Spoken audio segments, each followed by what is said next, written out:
तपाईको चासोको न्यूजबारे विस्तृतमा बुझ्ने समय हो यो। खास न्यूजलाई खास कोणबाट हेर्ने समय हो यो। हरेक दिन यो समयमा हामी साझा र ताजा मुद्दा लिएर तपाईहरुमाझ आउँछौं। नमस्कार, म इलिसा अर्याल। सुरु गरौँ हेडलाइन्सबाट।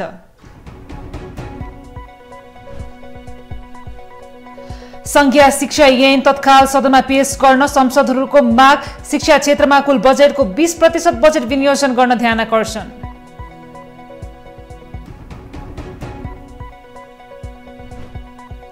$46 साल पछिका उच्च पदस्थ नेता तथा कर्मचारीहरूको सम्पत्ति छानबिन गर्न राप्रपाको माग। वाइड बडी एनसेल 4G तथा क्यान्टनमेन्ट घोटालाको फाइल खोल्न प्रधानमन्त्रीलाई ध्यानाकर्षण।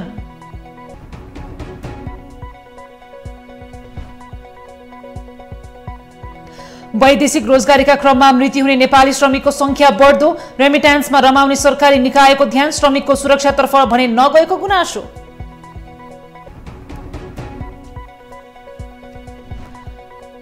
मौद्रिक नीतिको तेस्रो समीक्षा मार्फत स्थायी तरलता सुविधाको बैंक दर 1% घट्यो।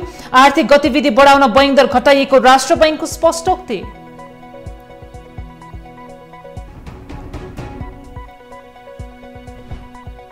र शहीद स्मारक डिभिजन लिगमा संकटा क्लबमाथि पुलिसको 2-1 रोमाञ्चक जितसँगै पुलिस रेलिगेसन जोनबाट माथि उक्लियो।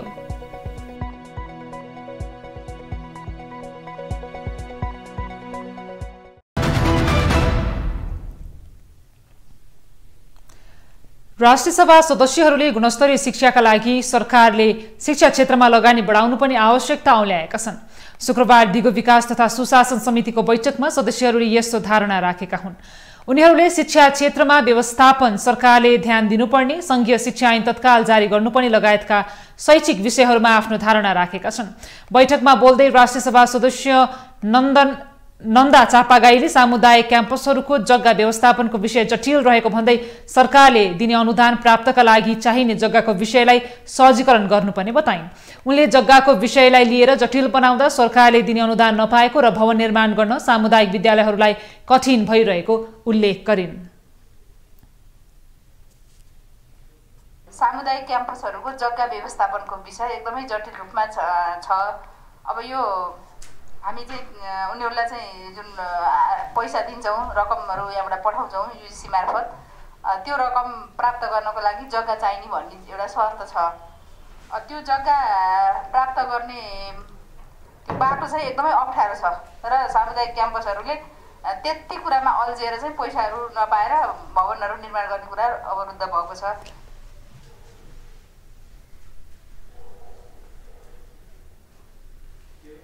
राष्ट्रिय सभा सदस्य नारायण प्रसाद दाहालले संघीय शिक्षा ऐन तत्काल सदनमा प्रस्तुत हुनुपर्ने बताए। उनले संघीय शिक्षा ऐनलाई लिएर नागरिकहरू हैरान भइसकेको भन्दै सरकारले अब कुनै पनि काममा ढिलाइ गर्न नहुने बताए। अहिले चाहिँ आवश्यक छैन अथवा भन्ने खालको कहीँबाट सुनिदैन। मन्त्रीज्यूहरू आए त्यही छ, प्रधानमन्त्रीज्यूसँग गए त्यही छ, सचिवज्यूहरूसँग गरेको कुरा त्यही छ, शिक्षाविदहरू जस्तो जो छ सबै ठाउँमा चाहिँ त्यो चाहिन्छ भन्ने छ।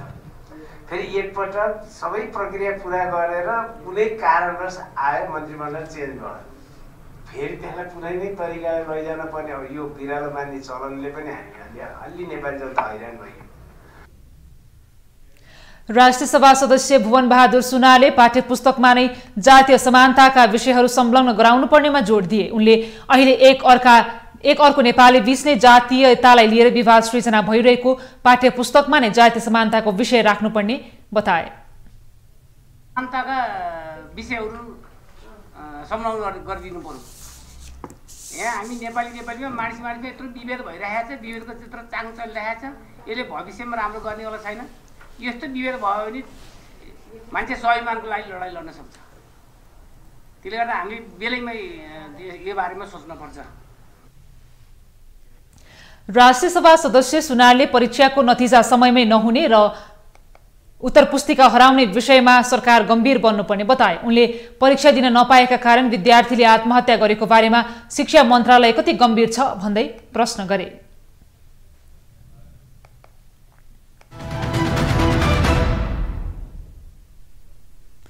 प्रधानमन्त्री पुष्पकमल दाहालले मुलुकमा दिगो आर्थिक विकासको लक्ष्य पूरा गर्न निजी क्षेत्र र वित्तीय संस्थाहरूको सहकार्य आवश्यक रहेको बताएका छन्। शुक्रबार काठमाडौँमा भएको international conference on financing for Nepal कार्यक्रमलाई सम्बोधन गर्दै प्रधानमन्त्री दाहालले सरकार दिगो विकासका लागि वित्तीय संस्था, विकास साझेदारहरू र निजी क्षेत्रसँग प्रभावकारी साझेदारी गर्न उत्सुक रहेको बताए।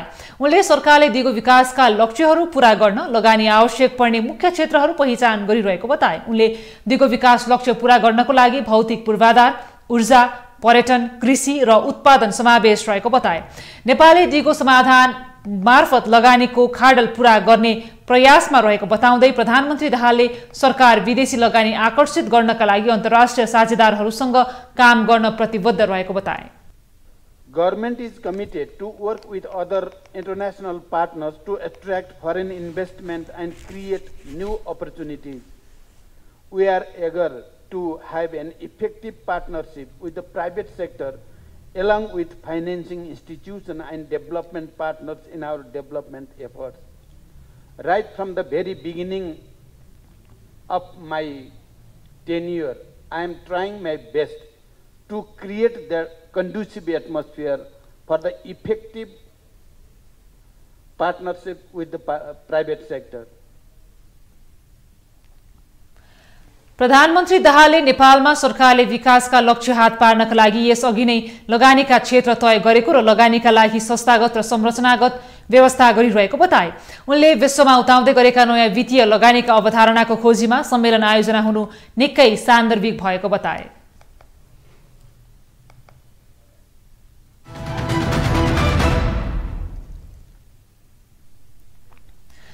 राष्ट्रिय प्रजातन्त्र पार्टीले उच्च पदस्थ नेता र कर्मचारीहरूको सम्पत्ति छानबिनको माग गर्दै प्रधानमन्त्रीलाई ज्ञापन पत्र बुझाएको छ। शुक्रबार राप्रपा अध्यक्ष राजेन्द्र लिङदेन नेतृत्वको टोलीले सिंहदरबार स्थित प्रधानमन्त्री तथा मन्त्री परिषदको कार्यालयमा पुगेर प्रधानमन्त्रीलाई ज्ञापन पत्र बुझाउँदै 2046 सालपछिका उच्च पदस्थ नेता तथा कर्मचारीहरूको सम्पत्ति छानबिन गर्न माग गरेको हो। त्यस्तै अवैध सम्पत्ति जफतको समेत माग गरिएको छ। नक्कली भुटानी शरणार्थी प्रकरणको इमानदारी पूर्वक छानबिन गर्न पनि राप्रपाले माग गरेको छ। ज्ञापन पत्र बुझाएसँगै सञ्चारकर्मीहरूसँग कुराकानी गर्दै अध्यक्ष लिङदेनले नक्कली भुटानी शरणार्थी प्रकरणका दोषी उम्कन नहुने र निर्दोष फस्नु नहुने कुरा आफूहरूले राखेको बताए। नेपाली नागरिकलाई नक्कली भुटानी शरणार्थी बनाएर अमेरिका पठाउने जुन प्रपञ्च रचियो र त्यसमाथि अहिले छानबिन र कारबाही प्रक्रिया अगाडि बढिराखेको छ, त्यो प्रकरण विगतका भ्रष्टाचार काण्डहरू जस्तो, विगतका अनियमितताहरूमा भएको छानबिन जस्तो हर चाहिँ छानबिन प्रक्रिया अगाडि बढ्ने र बीचमा हराउने सेलाउने प्रकारको नहोस् र यसमा निष्पक्षता इमानदारीपूर्वक छानबिन होस् र कोही पनि निर्दोषहरू नपरुन्, दोषी कोही पनि नउम्कुन्, कुनै पनि तहका मानिसहरूले उन्मुक्ति नपाउन्। सञ्चारकर्मीहरूसँग कुराकानी गर्दै राप्रपाका प्रमुख सचेतक ज्ञानबहादुर शाहीले प्रधानमन्त्री पुष्पकमल दाहालले नक्कली भुटानी शरणार्थी प्रकरणको मुद्दा नेपालको मात्रै नभएर अन्तर्राष्ट्रिय जगतको पनि भएको उल्लेख गरेको जानकारी दिए। उनले white body, Ncell, 4G, 33 kilo सुन काण्ड र क्यान्टनमेन्ट घोटाला काण्डको समेत छानबिनको माग गरिएको स्पष्ट पारे। तन्त्र पार्टीले भुटानी शरणार्थीका केसमा मात्र होइन, white body, Ncell, 4G, 33 kilo सुनकाण्ड, क्यान्टेनमेन्ट घोटाला काण्ड लगायतका आजसम्म भएका नेपालका ठुला बिग स्क्यामहरूलाई प्रधानमन्त्रीज्यूले छानबिन गरेर अगाडि बढाउनु पर्यो। त्यसमा चाहिँ हामी प्रधानमन्त्रीलाई साथ र समर्थन छ हाम्रो भन्ने विषयवस्तुमा हामीले कुरा गऱ्यौँ र राष्ट्रिय प्रजातन्त्र पार्टीले अहिले देशैभरि मुलुकका 77 वटा जिल्लामा चाहिँ आज सिडिओ कार्यालय मार्फत चाहिँ प्रधानमन्त्रीलाई दबाब स्वरूप, प्रधानमन्त्रीलाई समर्थनका स्वरूपमा हामीले पत्रचार गर्ने भन्ने कुरा रह्यो। उनले राप्रपाले आजै 77 वटै जिल्ला प्रशासन कार्यालय मार्फत पनि ज्ञापन पत्र बुझाएर प्रधानमन्त्रीलाई दबाब दिएको बताए।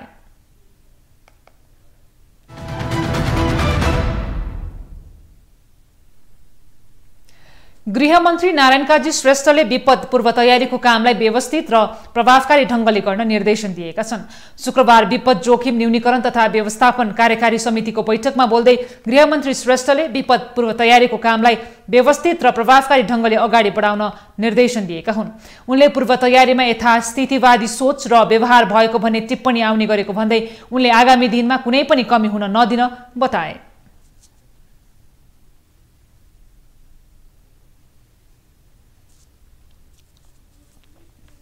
हामीले अलिक गम्भीरतापूर्वक नै सोच्नुपर्ने आवश्यकता देखिन्छ।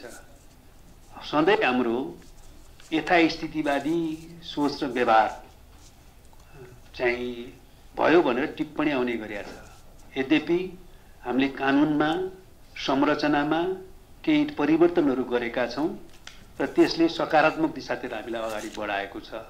तर पनि विशेष त यो प्रिपेयर्डनेसको कुरामा कमी भयो भन्ने कुरालाई हामीले गहिरो साथ आत्मसात गर्न जरुरी छ र यो तयारीलाई अलि व्यवस्थित ढङ्गले प्रभावकारी ढङ्गले अगाडि बढाउनु पर्ने आवश्यकता छ।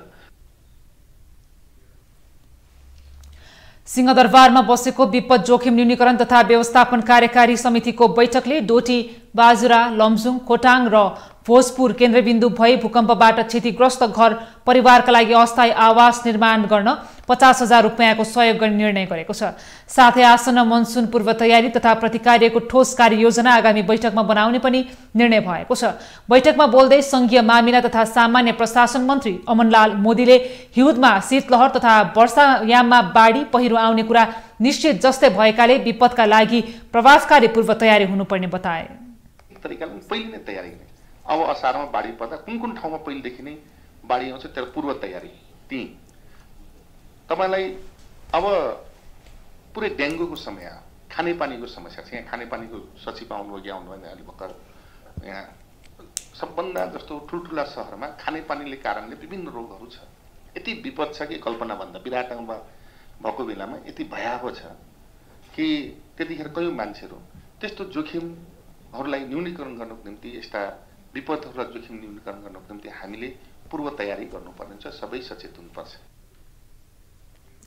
स्वास्थ्य तथा जनसङ्ख्या मन्त्री मोहन बहादुर बस्नेतले आगलागी नियन्त्रणका लागि दह्रो कदम चाल्न आवश्यक रहेको बताए। उनले वन जंगलमा आगो लगाउनेहरूलाई कडा कारबाही गर्ने कानुनको व्यवस्था गर्नुपर्ने बताए। सामान्यतया घाँस चाहिँ नयाँ पाउलाहरू उम्रियोस् भनेर हल्का स्वार्थको लागि आगलागी गराउने एउटा चलन छ र अर्को कुरा चाहिँ केटाकेटीहरूले पनि त्यसै छिलेर गएर चाहिँ रमाइलोका लागि पनि लगाइदिने चलन छ। अब कतिपयले अरू प्रयोजनका लागि पनि गर्लान् तर यसको असर धेरै ठुलो देखिएको हुनाले यसलाई हामीले कुनै एउटा कानुन नियम नै बनाएर अलिकति कडा कारबाही पनि गर्ने जानुपर्ने हो कि। उनले वन संरक्षणको जिम्मेवारी उपभोक्ता समितिहरूलाई दिनुपर्ने र समितिले संरक्षणमा ध्यान नदिएमा उनीहरूको अधिकार कटौती गर्नुपर्ने बताए।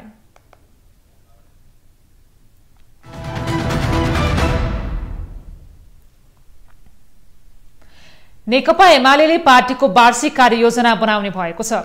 पार्टीको जारी केन्द्रीय कमिटिको बैठकले 2084 सालको निर्वाचनमा पार्टीलाई पहिलो शक्ति बनाउने उद्देश्यसहित 2080 सालको वार्षिक कार्ययोजना बनाउन लागेको पार्टीका प्रचार तथा प्रकाशन विभाग उपप्रमुख विष्णु रिजालले जानकारी दिए। पार्टी केन्द्रीय कार्यालय च्यासलमा दोस्रो दिन शुक्रबार प्रदेश कमिटिहरू सहितको 8वटा समूहले अहिले सो वार्षिक कार्ययोजनाका लागि सुझाव दिइरहेका छन्। सोही सुझावको आधारमा शनिबार बिहान बोलाइएको पार्टी स्थायी समिति बैठकले वार्षिक कार्ययोजनाको प्रस्ताव तयार गर्ने र त्यस लगतै बस्ने केन्द्रीय कमिटी बैठकले अनुमोदन गर्ने पनि उपप्रमुख रिजालले बताए। र भोलि बस्ने केन्द्रीय कमिटीको बैठकमा 2080 जेठदेखि 2080 चैत्रसम्म नेकपा एमाले देशैभरि देशव्यापी ढङ्गले के कस्ता कार्यक्रम गर्छ, प्रवास तथा जनसङ्गठनहरूमा समेत के कस्ता कार्यक्रम गर्छ, हामीले एउटा खाका तयार गर्नेछौँ, प्रस्तुत गर्नेछौँ र त्यसलाई केन्द्रीय कमिटीबाट पारित गरेर एउटै लय, एउटै ताल र एउटै बुझाइका साथ नेकपा एमालेको सिङ्गो केन्द्रीय कमिटी परिचालित हुनेछ। बिहीबारबाट सुरु भएको एमाले केन्द्रीय कमिटी बैठकमा अध्यक्ष केपी शर्मा ओलीले विभिन्न आयोगका अध्यक्षहरू तथा प्रदेश कमिटीहरूले प्रस्तुत गरेको मिसन ग्रासरुट अभियानबारे विभिन्न समूह बनाएर छलफल गरिएको थियो। शनिबार वार्षिक कार्ययोजना पारित गर्दै अध्यक्ष ओलीको सम्बोधनसहित केन्द्रीय कमिटी बैठक सम्पन्न हुने एमालेले जनाएको छ।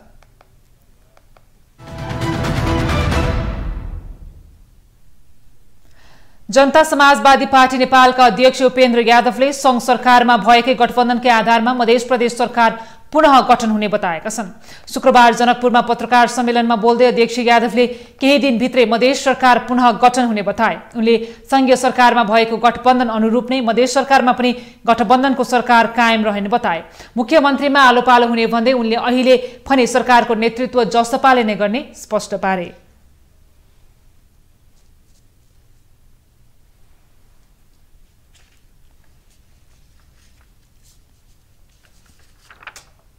यही सरकारमा मन्त्री परिषद विस्तार हुन्छ। घटक दलका तर्फबाट मन्त्रीमा आउने र आलो पालो गरिकन मुख्यमन्त्री हुन्छ। त्यसबारे त्यो त गरिराखेकै छ नि। पहिलो त के भनेर अब दोस्रोमा कसले गर्ने भन्ने सोच्ने हो, तर गरिराखेकै छ। एउटा निश्चित समयपछि अरूले गर्ने हो मुख्यमन्त्रीको नेतृत्व सरकारमा आलो पालो गर्ने भन्ने कुरा छ। समय आएपछि के छ भन्दाखेरि सरकारमा सङ्घमा रहेका सरकारमा रहेका पार्टीहरू गठबन्धनमा रहेका 5 दलीय गठबन्धन खास गरिकन ती 5 दलीय गठबन्धनका संयुक्त सरकारको रूपमा यो अगाडि बढ्छ। तर यही सरकारभित्र मन्त्रीमण्डलको चाहिँ के छ भन्दाखेरि हेरफेर या पुनर्गठन गर्न मन्त्रीमण्डल। उनले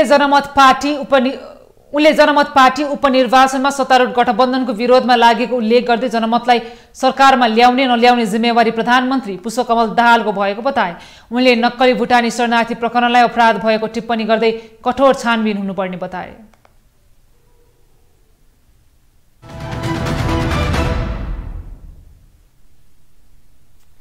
तपाईलाई न्यूज इनसाइटमा पुनः जोड्नेछौँ। वैदेशिक रोजगारीका क्रममा मृत्यु हुने नेपाली मध्येको संख्या बढ्दो क्रममा छ। वैदेशिक रोजगार बोर्डको तथ्याङ्क अनुसार गत आर्थिक वर्षमा 1492 नेपालीको मृत्यु विदेशमा भएको छ। यो संख्या पछिल्लो वर्षभन्दा 15.95% धेरै हो। कोरोना कालका 2 वर्षपछि विदेशमा नेपाली श्रमिकको मृत्यु हुनेको संख्या दोब्बरले वृद्धि भएको छ। 2 वर्ष अघिसम्म अर्थात् आर्थिक वर्ष 2076-77 मा 672 जनाको मृत्यु भएको थियो। त्यसको 1 वर्षपछि अर्थात् 2077-78 मा 1243 पुग्यो। त्यो संख्या बढ्दो क्रममा छ। पछिल्लो 5 वर्षमा वैदेशिक रोजगारीमा मृत्यु भएका नेपाली कामदारको अवस्था यस्तो छ। आर्थिक वर्ष मृत्यु संख्या 2074-75 826, 2075-76 763, 2076-77 672, 2077-78 1243, 2078-79 1479। तथ्याङ्क अनुसार 5 वर्ष अघिसम्म वार्षिक 763 जना नेपालीको मृत्यु हुने गरेको थियो। अघिल्लो आर्थिक वर्षसम्म 716 वृद्धि भई मृत्यु हुनेको संख्या 1479 पुगेको छ। यथा वैदेशिक रोजगारीका क्रममा अङ्गभङ्ग हुने नेपाली श्रमिकको संख्या पनि बढेको छ। पछिल्लो 5 वर्षमा वैदेशिक रोजगारीमा अङ्गभङ्ग भएका नेपाली कामदार। आर्थिक वर्ष अङ्गभङ्गको संख्या 2074-75 361, 2075-76 354, 2076-77 205, 2077-78 143, 2078-79 245। यी दुई तथ्याङ्कलाई हेर्दा वैदेशिक रोजगारीमा जाने नेपाली कामदारको अवस्था भयावह छ भन्ने प्रश्न हुन्छ। वैदेशिक रोजगारीमा जानेको संख्या बढेसँगै यस्ता घटना पनि वृद्धि भइरहेको वैदेशिक रोजगार बोर्डको बुझाइ छ। पछिल्लो दिनमा वैदेशिक रोजगारीमा जाने श्रमिकहरूको मृत्युदरको संख्या चाहिँ बढ्दै गएको अवस्था देखिन्छ। यसका दुईटा कजहरू छन् हामीलाई हेर्दाखेरि चाहिँ। पहिलो कुरा चाहिँ वैदेशिक रोजगारीमा जाने मान्छेको संख्या नै धेरै छ। संख्या नै बढ्दै जाँदाखेरि करिब मृत्युको संख्या पनि अभियसली बढ्नु त एक खालको स्वाभाविक ट्रेन्ड मान्न पनि सकिएला हैन। वैदेशिक रोजगारीको क्रममा सबैभन्दा धेरै नेपाली कामदारको मृत्यु मलेसियामा भएको देखिन्छ। 6 वर्ष यता मात्रै मलेसियामा 2153 जना नेपाली कामदारको मृत्यु भएको छ। विदेशमा नेपालीहरूको मृत्यु हुनुमा सडक दुर्घटना, आत्महत्या, औद्योगिक दुर्घटना, आपसी झैझगडा लगायतका कारण मृत्यु भएको पाइन्छ। धेरै जसो अहिले मर्ने श्रमिकहरूको पाटोलाई हामीले गरेर हेऱ्यौँ भने चाहिँ हार्ट एट्याकको पाटो अथवा चाहिँ धेरै मर्ने श्रमिकहरू चाहिँ नसर्ने रोगहरूबाट प्रभावित भएर मरेको देखिन्छ हैन। जस्तो हार्ट एट्याकको कुरा अथवा किडनी सम्बन्धी समस्या भएका विषयहरू अथवा नसर्ने रोगहरू जति पनि छन्, नसर्ने रोगहरूको प्रकोप बढ्दै गएको र यसको कारणले चाहिँ मर्ने श्रमिकहरूको संख्या बढ्दै गएको देखिन्छ वास्तवमा हेर्दाखेरि। स्वदेशमा रोजगारीको अवसर नपाएपछि युवासँग विदेश जानुको विकल्प छैन। जहाँ आफ्नो ज्यान गुमाइरहेका छन्। रेमिट्यान्समा मक्ख पर्ने राज्यले नागरिकको ज्यानको रक्षार्थमा भने त्यति चासो दिएको देखिन्न।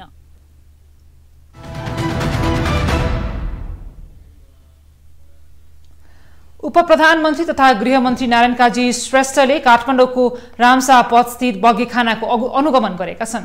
नवीकरण खारेज भएका र चोरीका सवारी साधनहरू कबाडीमा परिणत भइरहेका बेला उपप्रधानमन्त्री श्रेष्ठले शुक्रबार बिहान काठमाडौँ उपत्यका ट्राफिक प्रहरी कार्यालयमा पुगी ती सवारी साधनको अवस्थाबारे जानकारी लिएका हुन्। प्रहरी महानिरीक्षक वसन्त कुँवर सहित त्यहाँ पुगेका गृहमन्त्री श्रेष्ठले त्यस्ता सवारी साधनहरू लिलामी गर्न मिल्ने गरी कानुनी व्यवस्था गरिदिन काठमाडौँ उपत्यका ट्राफिक प्रहरी कार्यालयका प्रमुख प्रहरी नायब महानिरीक्षक पोखरेलले आग्रह गरे।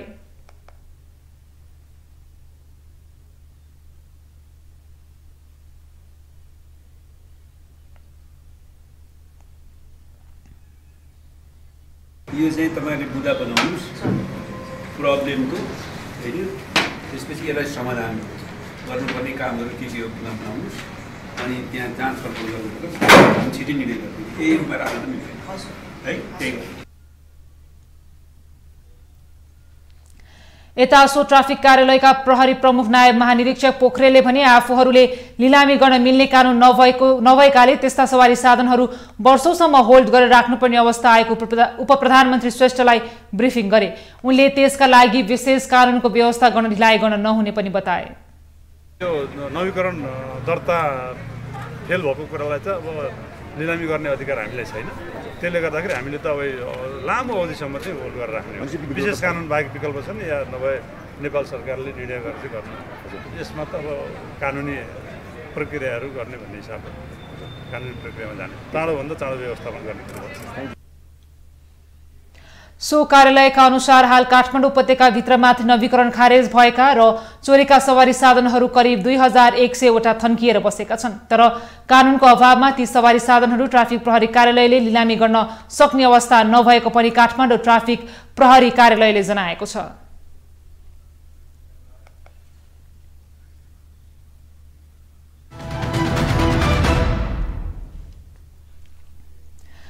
धरान उपमहानगरपालिकाका मेयर हर्कराज राई विरुद्ध सुनसरीका पत्रकारहरू आन्दोलनमा उत्रिएका छन्। मेयर राईको अभिव्यक्ति र व्यवहारले आफूहरू असुरक्षित भएको भन्दै नेपाल पत्रकार महासंघ सुनसरीको आह्वानमा उनीहरू आन्दोलनमा उत्रिएका हुन्। शुक्रबार महासंघले मेयर राईले सामाजिक सञ्जाल फेसबुक मार्फत पत्रकारको विरोध गर्न आफ्ना समर्थकहरूलाई उस्काएको आरोप लगाउँदै उनीहरू विरोधमा उत्रिएका हुन्। पत्रकारहरूले आफूहरूको सुरक्षा गर्न माग गर्दै सुनसरी जिल्ला प्रशासन कार्यालय मार्फत गृहमन्त्रीलाई ज्ञापन पत्र पनि बुझाएका छन्। उनीहरूले जिल्ला प्रशासन कार्यालयमा पुगेर मेयर राईबाट आफूहरूको सुरक्षा माग गर्दै प्रमुख जिल्ला अधिकारी हुमकला पाण्डेलाई भेटेर ज्ञापन पत्र बुझाएका हुन्।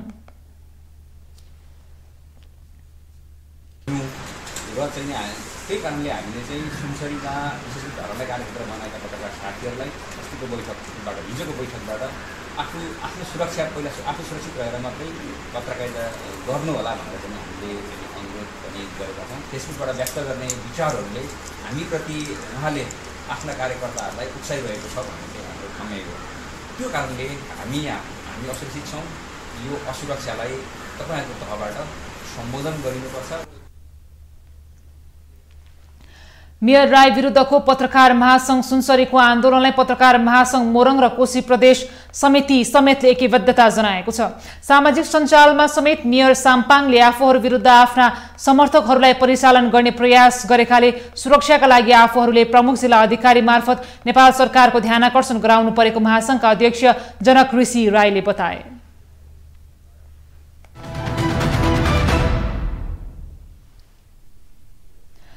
नेपाल भारत र तेस्रो मुलुकका गरी करिब 1 दर्जन मुलुकका पर्यटन व्यवसायी तथा विज्ञहरूको सहभागितामा बुद्ध जन्मस्थल लुम्बिनीमा बिहिबारदेखि 3 दिनको अन्तर्राष्ट्रिय बुद्धिस्ट ट्राभल मार्ट सुरु भएको छ। बुद्धस्थल सहित नेपालका धार्मिक तथा अन्य पर्यटकीय गन्तव्यहरूको अन्तर्राष्ट्रिय स्तरमा प्रचार प्रसार गर्न र मुलुकमा पर्यटक भित्राउन टेवा पुर्याउने उद्देश्यले ट्राभल मार्ट आयोजना गरिएको हो। अन्तर्राष्ट्रिय जगतमा लुम्बिनी र यस आसपासका क्षेत्रसँगै मुलुकका धार्मिक तथा ऐतिहासिक पर्यटकीय स्थलको प्रचार प्रसार र प्रवर्धन गर्ने उद्देश्यले नेपाल पर्यटन बोर्ड र Nepal association of tour and travel agents नाटाले बुद्ध जन्मस्थल लुम्बिनीमा दोस्रो संस्करणको बुद्धिस्ट इन्टरनेशनल ट्राभल मार्ट अर्थात BIETM आयोजना गरेका हुन्। अधिक सम्भावना भएर पनि अन्तर्राष्ट्रिय जगतमा प्रचार प्रसार अभावमा मुलुकका धेरै पर्यटकीय गन्तव्य अझै ओझेलमा छन्। BIETM मार्फत ऐतिहासिक तथा पुरातात्विक क्षेत्रको प्रवर्धन गर्ने कार्यक्रमको लक्ष्य हो। मार्टले लुम्बिनी लगायत बुद्धिस्ट सर्किटको विश्वव्यापी प्रचार प्रसार मार्फत नेपाललाई पर्यटकीय हब बनाउने सन्दर्भमा गहन छलफल र निचोड निकाल्ने विश्वास गरिएको छ। That Buddhist pilgrimage is perhaps one of the oldest surviving travel system in the ancient world. 2500 years ago, when Buddha was faced with a very diverse society around him, we all know that he came from a very humble kingdom at the base of Himalayas known as Kapilavastu. A vital role in Nepal's economy and the government, along with various associations and organizations, has been unwavering in its commitment to developing and promoting the sector. The efforts of the Nepal Association of Tour and Travel Agents, NATA, in collaboration with the Ministry of Culture, Tourism and Civilization Nepal Tourism Board, have been instrumental in showcasing Nepal's unique offering to the world. Lumbini स्थित hotel Pawan प्यालेसमा आयोजित मार्टमा विदेशी क्रेता र स्वदेशी विदेशी विक्रेता गरी 100 को सहभागिता छ। विदेशी व्यवसायी एजेन्ट र विज्ञ मात्रै दर्जन देशका 35 बढी सहभागी छन्। व्यावसायिक स्टल राखेर व्यवसायीले मुलुकका पर्यटकीय गन्तव्यको प्रवर्धन गरिरहेका छन्। यस्तै विज्ञहरूले लुम्बिनी सहित अन्य पुरातात्विक तथा ऐतिहासिक स्थलहरूका बारेमा बहस गर्दैछन्। भारत लगायत विश्वका अन्य मुलुकमा यस्ता ट्राभल मार्ट वर्षैपिच्छे हुन्छन्। यसले ती देशको पर्यटकीय विकासमा टेवा दिँदै आएका छन्। लुम्बिनीमा पहिलो पटक सन् 2019 मा ट्राभल मार्ट भएको थियो। यस पटकको ट्राभल मार्टले बौद्धिक सर्किटलाई विशेष महत्व दिँदै लुम्बिनीको थप प्रवर्धन गर्ने बताइएको छ। यस्तै पर्यटन मन्त्रालयले लुम्बिनीको प्रचार प्रसारमा थप टेवा पुर्याउने उद्देश्यले सन् 2023 को डिसेम्बरमा पनि लुम्बिनीमा फेरि ट्राभल मार्ट गर्ने जनाएको छ। नेपाल टुरिज्म बोर्डको बैठक बोर्डको बजेटमा नै इन्क्लुड गरेर लुम्बिनी ट्राभल मार्ट यस्तै किसिमको यहाँकै सल्लाह अनुसारको यस्तै किसिमको कुनै इभेन्ट आउँदो डिसेम्बर महिनामा लुम्बिनीमा यसै ठाउँमा कन्डक्ट गर्ने घोषणा सेक्टर करने को टूरिज्म जो आप देखिए कि 2500 साल पहले कौन सा टूरिज्म चलता था, लेकिन भगवान बुद्ध महापरिनिर्वाण के समय में बोले थे हमारे जो शिष्य हैं या जो हमें फॉलो करते हैं वो 4 जगह जाना चाहिए, लुम्बिनी, बोधगया, सारनाथ, कुशीनगर। तो ऑलरेडी जुड़ा हुआ है सर। हमें है सिर्फ एक्सप्लोर करना, बताना। किसी को ये बताने की ज़रूरत नहीं कि आप लुम्बिनी जाइए, बोधगया जाइए, कुशीनगर जाइए। बस अब सिर्फ हमें बताना है कि हमारा एक बहुत सुंदर एयरपोर्ट आ गया। वैशाख 30 गतेसम्म चल्ने मार्टमा नेपाल सहित भारत, चीन, Cambodia, Thailand, Sri Lanka, Myanmar, Malaysia लगायतका मुलुकका व्यवसायी, ट्राभल एजेन्ट, विज्ञ सहभागी छन्। कार्यक्रममा लुम्बिनीका बारे बहस पैरवी हुनुका साथै विदेशी पर्यटन व्यवसाय मार्फत पर्यटकलाई लुम्बिनी घुम्न आग्रह गरिनेछ। ट्राभल मार्टले बौद्ध पर्यटकीय स्थल र सेवाहरूको अन्तर्राष्ट्रिय क्रेता तथा राष्ट्रिय विक्रेताहरूबीच सेवा तथा व्यापार विनिमयको अवसर समेत प्रदान गर्नेछ। विदेशी तथा स्वदेशी पर्यटक व्यवसायीहरूलाई एकै थलोमा जमघट गराउँदा अत्याधिक रूपमा व्यापार विनिमयको अवसर सृजना हुने र नेपाललाई बौद्ध पर्यटन केन्द्रको रूपमा स्थापित गर्न पनि टेवा पुग्ने विश्वास आयोजकको छ। यस्तै विज्ञहरूको सहभागितामा भएको बहसले अन्तर्राष्ट्रिय जगतमा लुम्बिनी सहित मुलुकका अन्य गन्तव्यको महत्व र जानकारी हुनुका साथै प्रचार प्रसारमा टेवा पुग्ने विश्वास गरिएको छ।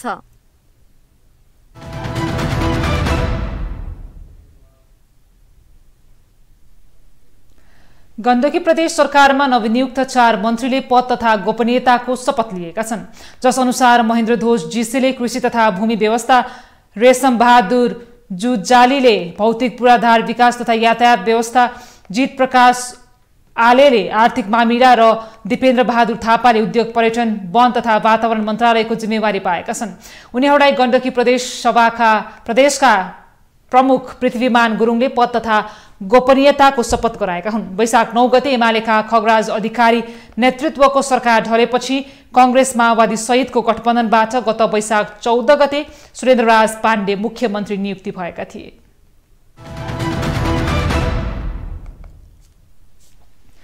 काठमाडौँ महानगरपालिकाले महानगर क्षेत्रभित्र विज्ञापनजन्य सामग्री बाँड्ने 61 जनालाई कारबाही गरेको छ। शुक्रबार काठमाडौँ महानगरपालिकाका विभिन्न क्षेत्रमा क्याम्पसका विज्ञापनजन्य सामग्रीहरू बाँड्दै हिँड्ने 61 जनालाई कारबाही गरेको हो। पटक पटक विज्ञापनजन्य सामग्री क्याम्पस आसपासमा बाँड्दै नहिँड्न सूचना गरे पनि अटेर गरेपछि कारबाही थालेको काठमाडौँ महानगर प्रहरी बलका प्रमुख राजुनाथ पाण्डेले बताए। उनले महानगर क्षेत्रभित्र पर्चा, पोस्टर लगायतका विज्ञापनजन्य सामग्री नबाँड्न नराख्न सूचना जारी गरे पनि नअटेरेपछि कारबाही प्रक्रिया अघि बढाएको बताए।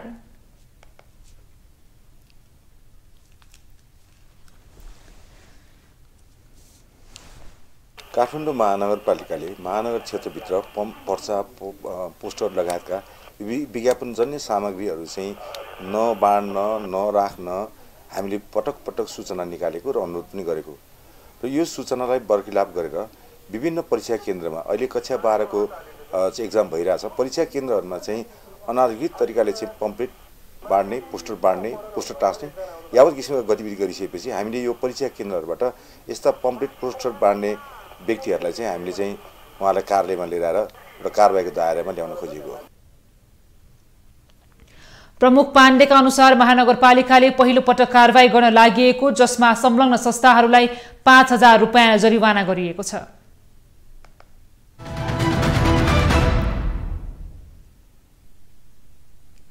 तपाईलाई न्यूज इनसाइटमा पुनः जोड्नेछौं। मौद्रिक नीतिको तेस्रो समीक्षा मार्फत स्थायी तरलता सुविधा प्रदान गर्ने बैंक दर 1% ले घटाएको छ। शुक्रबार काठमाडौँमा नेपाल राष्ट्र बैंकले पत्रकार सम्मेलन गर्दै मौद्रिक नीतिको तेस्रो समीक्षा मार्फत स्थायी तरलता सुविधा प्रदान गर्ने बैंक दर 1% ले घटाएको हो। दोस्रो मौद्रिक नीतिको समीक्षा मार्फत 8.5% कायम गरेकोमा तेस्रो समीक्षा मार्फत बैंक दरलाई 7.5% मा छारिएको छ। तर बैंक दरमा हेरफेर गरे पनि कर्जाको ब्याज दरमा गरेको व्यवस्था यथावत राखेको छ। शुक्रबार काठमाडौँमा नेपाल राष्ट्र बैंकले आयोजना गरेको पत्रकार सम्मेलनमा बोल्दै नेपाल राष्ट्र बैंकका गभर्नर महाप्रसाद अधिकारीले चालू आर्थिक वर्षको 9 महिनाको वस्तुस्थितिलाई विश्लेषण गरेर मौद्रिक नीतिको समीक्षा गरिएको बताए। उनले कसिलो मौद्रिक नीतिलाई सहजतापूर्वक तेस्रो त्रैमासिक समीक्षा मार्फत खुकुलो बनाएको बताए। गभर्नर अधिकारीले राष्ट्र बैंकले आर्थिक स्थायित्वलाई ध्यान दिँदै मौद्रिक नीतिलाई लचिलो बनाएको जानकारी दिए। उनले तरलता सुविधा SLF प्रदान गर्ने बैंक दर 1% ले घटाएको भए पनि पोलिसी रेट यथावत राखिएको बताए। हामीले अलिकति कसियसली सजगतापूर्वक मौद्रिक नीतिलाई अलिकति लचिलो बनाएका छौँ। लचिलो कुन अर्थमा भन्दा हामीले बैंक दरलाई करिब 1% ले घटाएका छौँ, 1 पर्सेन्टेज पोइन्टले घटाएका छौँ भने policy rate as it is रहेको छ। र अघिल्लो अर्धवार्षिक समीक्षा मार्फत हामीले दैनिक तरलता सुविधा उपलब्ध गराउने, ओभरनाइट सुविधा उपलब्ध गराउने रेट जुन थियो नीतिगत दर, त्यही दरमै उपलब्ध गराउने नीतिलाई निरन्तरता दिएका छौँ। त्यस्तै राष्ट्र बैंकका कार्यकारी निर्देशक तथा प्रवक्ता गुणाकर भट्टले अर्थतन्त्रका तथ्याङ्कले संरचनात्मक सुधार नगरी अर्थतन्त्रका समस्या समाधान नहुने बताए। उनले मौद्रिक नीतिको समीक्षाले बजारका कयौं माग पूरा गरेको र आर्थिक स्थायित्व कायम गर्न महत्वपूर्ण भूमिका खेलेको दावी गरे। महँगीको चाप अझै कायम रहेकाले विदेशी मुद्राको सञ्चितमा सुधार भएको भन्दै उनले आर्थिक गतिविधि अगाडि बढाउन बजारको माग अनुसार मौद्रिक नीतिको समीक्षा सार्वजनिक गरिएको बताए।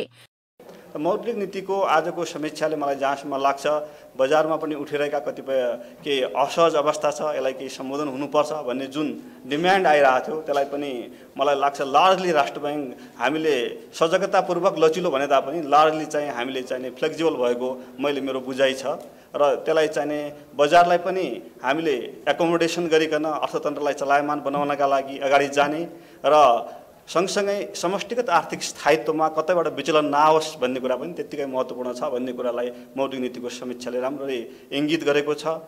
राष्ट्र बैंकले मौद्रिक नीति मार्फत ऋणपत्रलाई कर्जा र निक्षेप दुवैमा गणना गर्न मिल्ने अवधि 6 महिनाले थप गरेको छ। चालू आर्थिक वर्षको मौद्रिक नीति मार्फत 2080 असार मसान्तभित्र ऋणपत्रलाई निक्षेप वा कर्जा मध्ये एकमा गणना गर्नुपर्ने नियम ल्याइएको थियो। उक्त व्यवस्था तत्कालै कार्यान्वयन गर्दा बैंक वित्तीय संस्थालाई समस्या पर्ने भन्दै राष्ट्र बैंकले पुस मसान्तसम्मको समय दिएको छ। यस्तै राष्ट्र बैंकले उत्पादनमूलक निर्माण र खुद्रा व्यवसायीलाई पुनः कर्जा दिने घोषणा गरेको छ। राष्ट्र बैंक कोषमा उपलब्ध स्रोतको सीमाभित्र रही पुनः सुविधा उपलब्ध गराउने राष्ट्र बैंकको योजना छ।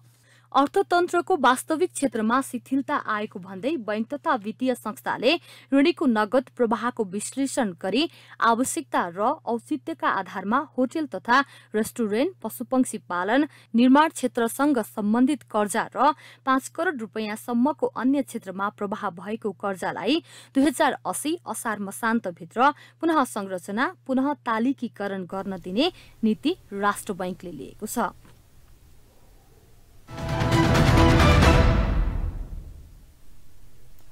अर्थमन्त्री डाक्टर प्रकाश शरण महतले परियोजनाहरूलाई नाफामुखी बनाउनेतर्फ सरकारको ध्यान केन्द्रित रहेको बताएका छन्। परियोजनाहरूलाई नाफामुखी बनाउनेतर्फ केन्द्रित गर्दा निजी र विकास क्षेत्रलाई सामेल गर्ने अवसर मिल्ने मन्त्री महतको भनाइ छ। आन्तरिक दर र परियोजनामा लगानी गरिएको जोखिम सम्पत्तिको प्रतिफल लगायतमा छलफल चलाउन जरुरी रहेको उनले उल्लेख गरे। देशलाई राष्ट्रिय गौरव र रणनीति परियोजनाहरू सञ्चालन गर्न सक्षम बनाउने अवसरहरू सृजना गर्न आवश्यक रहेको मन्त्री महतले बताए। मन्त्री महतले नेपालमा प्रत्यक्ष वैदेशिक लगानी दक्षिण एसियामा प्रभावित कोषको 0.3% मात्र रहेको उल्लेख गरे। स्रोत बाँडफाँडको प्रक्रिया राष्ट्रिय स्वामित्वको हुनुपर्ने र राष्ट्रिय संस्थाहरूलाई कमजोर पार्न नहुने मन्त्री महतले उल्लेख गरे। पर्यटन, जलविद्युत, कृषि व्यवसाय र आइटी लगायतका क्षेत्रबाट नेपालले तुलनात्मक रूपमा लाभ लिन सकिने बताए।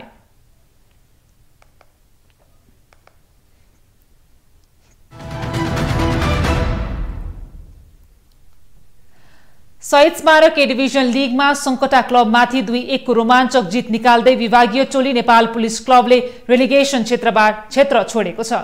दशरथ रङ्गशालामा शुक्रबार सम्पन्न खेलमा पुलिसलाई जित दिलाउन मोसेस र मोहम्मद आशिकले समान 1 गोल गरे। सङ्कटाका निशान खड्काले फ्रीकिक मार्फत गोल गरेका हुन्। जितसँगै पुलिस 19 अङ्कका साथ 11औं स्थानमा उक्लिएको छ। यता सङ्कटा 20 अङ्कका साथ 10औं स्थानमा छ। अर्को खेलमा मनाङ मर्स्याङदी क्लबले हिमालयन शेर्पा क्लबसँग 1-1 को बराबरी खेलेको छ। एन्फा कम्प्लेक्समा भएको खेलमा मनाङका लागि निरञ्जन धामी र हिमालयनका लागि अबायमीले गोल गरे। बराबरीसँगै मनाङ 21 अङ्कका साथ 8औं स्थानमा र हिमालयन पनि समान नतिजा सहित 9औं स्थानमा छ।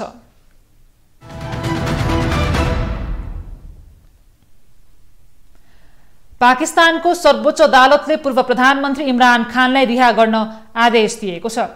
सर्वोच्च अदालतले गिरफ्तारी गैरकानूनी भएको फैसला गर्दै उनलाई रिहा गर्न आदेश दिएको हो। सर्वोच्च अदालतले इमरान खानलाई इस्लामाबाद हाई कोर्टमा जान भनेको छ र उसले जे निर्णय गर्छ त्यो स्वीकार गर्नुपर्नेछ। उनका वकिलहरूले सर्वोच्च अदालतमा इमरान खानको गिरफ्तारी अवैध भएको तर्क गरेका थिए। इमरान खान पक्राउ परेपछि पाकिस्तानमा विरोध प्रदर्शन र हिंसात्मक झडपको श्रृङ्खला सुरु भएको थियो। उक्त प्रदर्शनमा 1 दर्जन व्यक्तिको मृत्यु भएको छ। भ्रष्टाचारको मुद्दामा इमरान खानलाई गत मंगलबार अदालत परिसरबाट पक्राउ गरिएको थियो।